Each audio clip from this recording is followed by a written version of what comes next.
Because I'm going to be welding in plates for the roll cage and then later painting this car, I'm going to remove all of the glass. I'll start with the big one, the windscreen, which fortunately isn't bonded like the one in the charade, which went badly wrong. So I just start by loosening all the rubber around the edges. Once you push it in a little bit, it makes it easier then to start prying it with the screwdriver.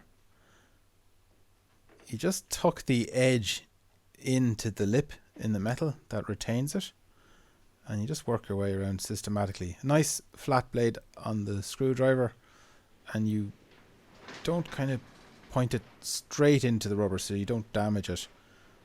That's the way I do it anyway. I just take my time and work around the top 3 edges. I'm not wearing any gloves because I like to feel what I'm doing, but I guess from a safety point of view they should be recommended. I'm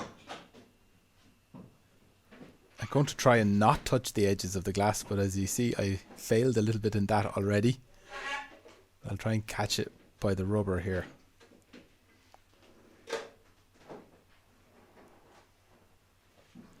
I don't think that the latex gloves would do much good anyway. You'd want to be wearing leather garden gloves or something like that. It's exactly the same principle on the side windows. Loosen them up first and then get them going with the screwdriver.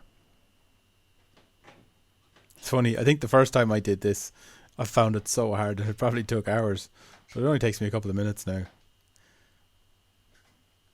It probably helps that these windows have been in and out of a couple of cars at this stage.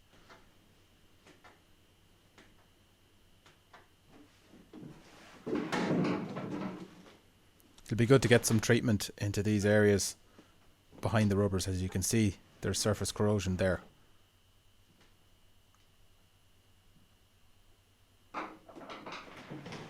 They both came out just the same way. If I had the rubbers for the pop-out rear windows, the opening ones, I'd fit them. I have the glass and I could probably make the clips that they need. But finding those rubbers is like hen's teeth. I'm also a little bit nervous of the back windows because they are quite pointy in the corners, and I imagine that's quite a weak spot. I definitely wouldn't go near the bottom edge first because that's totally square. The corners do have a slight rounding. It'd be nice to be able to use power tools to clean off the last of that insulation and make it all tidy.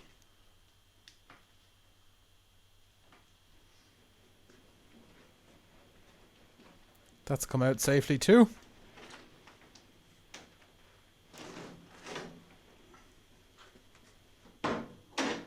Now, the door windows,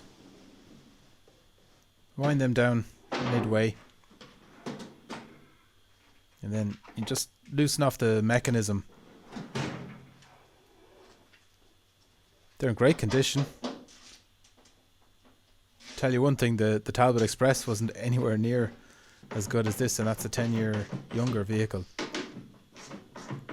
So the rubbers must hold up well on these Kadetts.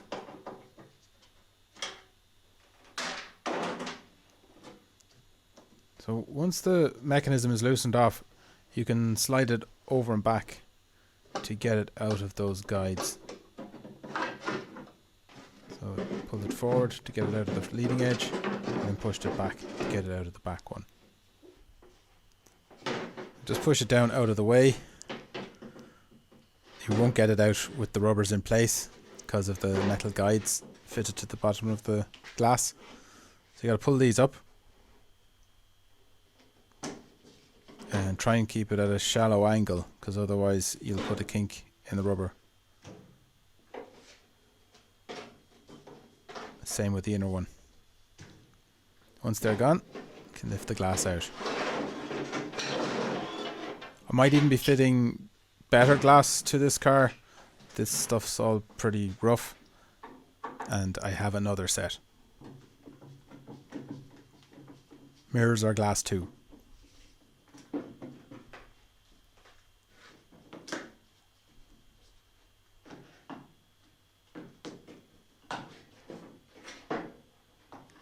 These rubbers are held quite strongly in place by a lip in the angle of the metal.